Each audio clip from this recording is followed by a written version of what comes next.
Jom teman saya makan nasi campur.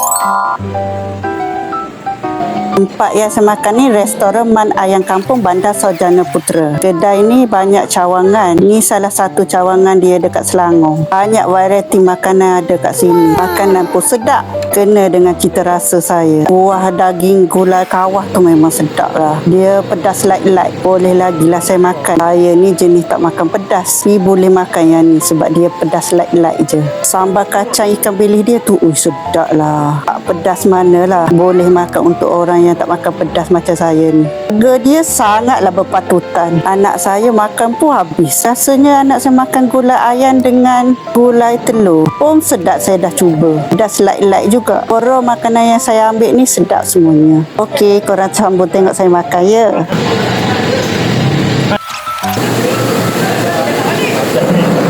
Kampung. Dia dah berjaya tu. Bukan ya. Terus tepi